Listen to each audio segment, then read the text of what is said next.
क्या बात है, सुभान अल्लाह, सुभान अल्लाह।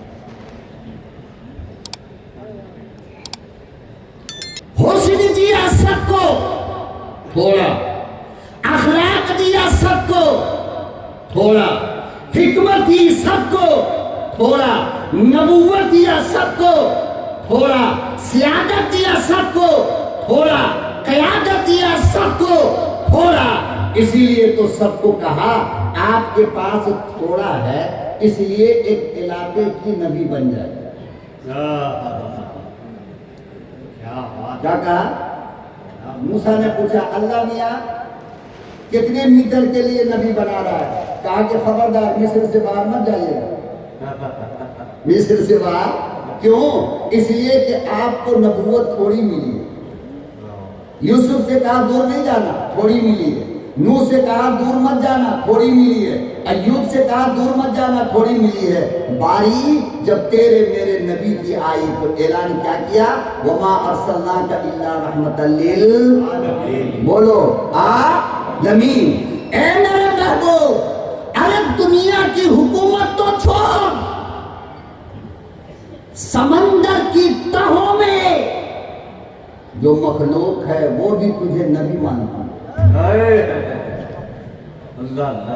पहाड़ के जंगलों में जो दरिंदे हैं वो भी तुझे, बोलो ना बोलो ना, थोड़ा साथ दे दोगे तो कसम से जिगर दे दूंगा, और साथ नहीं दोगे तो ड्यूटी पूरी करके निकल जाऊंगा। फरमाया सबको नबी बनाया एक खास कौम के लिए, मगर ए मेरे लगते जिगर आपको नबूवत अता फरमाई, अरे पूरी कायनात के लिए। अब हद तो ये हो गई कि जिब्रील को भी मानना पड़ेगा कि तुम नबी हो। सुभान अल्लाह, सुभान अल्लाह। समंदर के जानवरों को भी मानना पड़ेगा कि तुम नबी हो।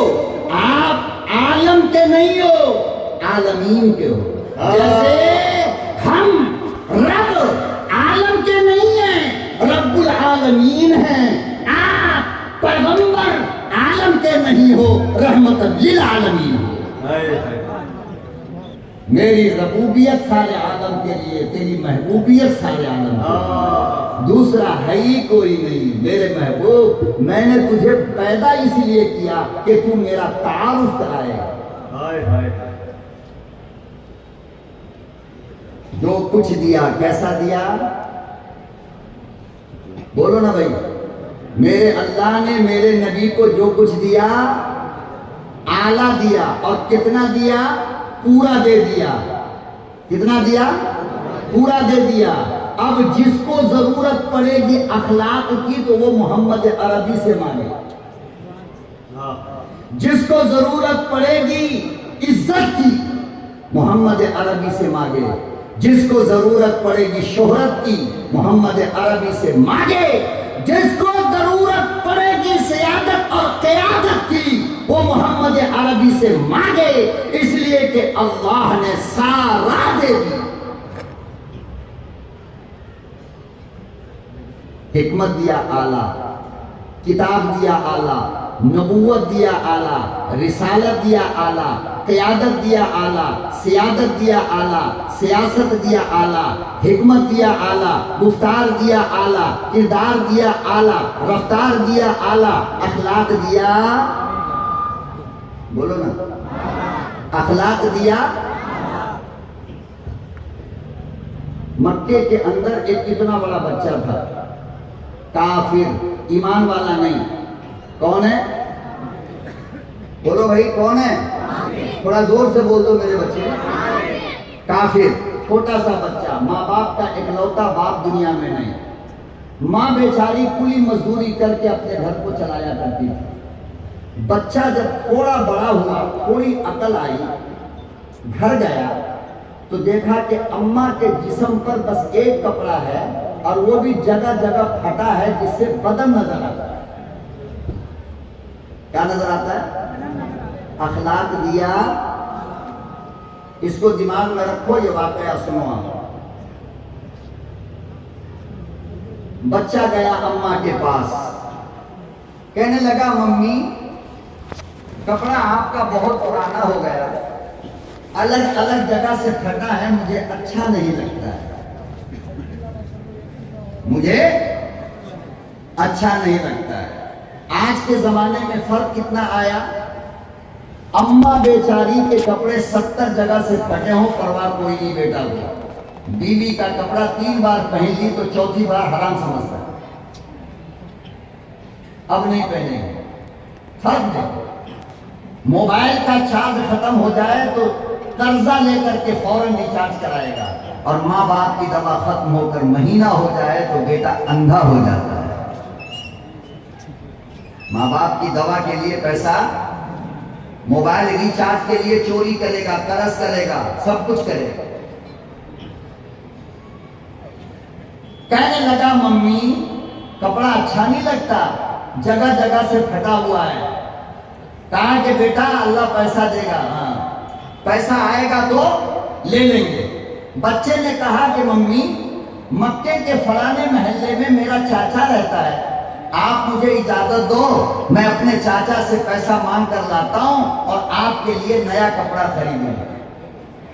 मां ने समझाया बेटा तेरे चाचा ने तेरे बाप को मरवाया, वो तुझे भी मार देगा, इसीलिए हम तुझे जाने की इजाजत नहीं दे।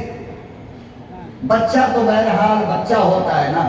कहने लगा अम्मी चचा बदल गए, मेरी सूरत देखेंगे उनको तरस आएगा, नहीं मारेंगे। बच्चे के जिद के सामने माँ बाप कभी कभी मजबूर हो जाता है। क्या होता है?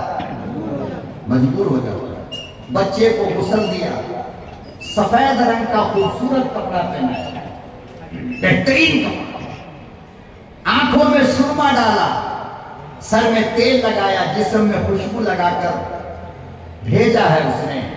चचा के घर जब पहुंचा तो चचा दूर से देखकर पूछने लगा कौन हो तुम? बच्चे ने अपना तारुफ कराया। चचा का शैतान दिमाग में सवार हुआ, डंडा उठाया और मारना शुरू किया। इतना मारा कि पूरा जिस्म कपड़ा खून से भर गया।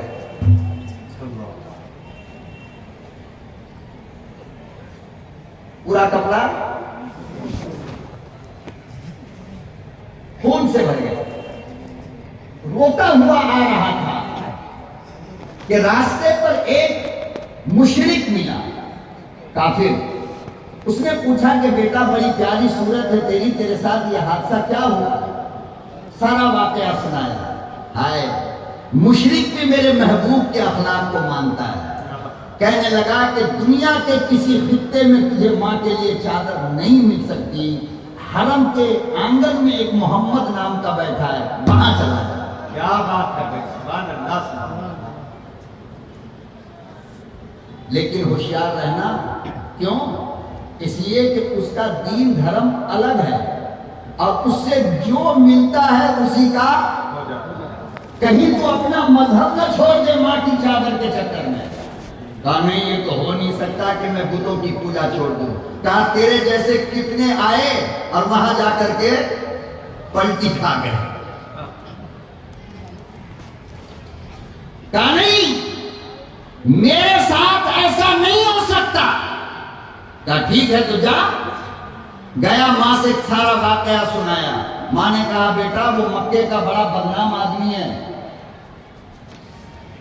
कितने मर्दों ने अपना घर छोड़कर उसकी यारी कबूल कर ली, तू रहेगा? ऐसा मत कर। कहा मम्मी खुदा की कसम मैं अपना दीन नहीं छोड़ सकता, मुझे जाने तो दे। तारीख की किताब में लिखा है ये खूबसूरत सा काफिर का बच्चा जब बैतुल्लाह में गया तो दूर खड़ा होकर पहले हरम को देखने लगा, खाना काबा को, तो देखा कि एक 14वीं रात के चांद से ज्यादा खूबसूरत नौजवान बैतुल्लाह के साये में टेक लगाकर बैठा है। अब मैं अपने आका के हुस्न को बयान करूं तो सुबह तक बैठना पड़ेगा, इसलिए इसको यही छोड़ो, आगे चलो।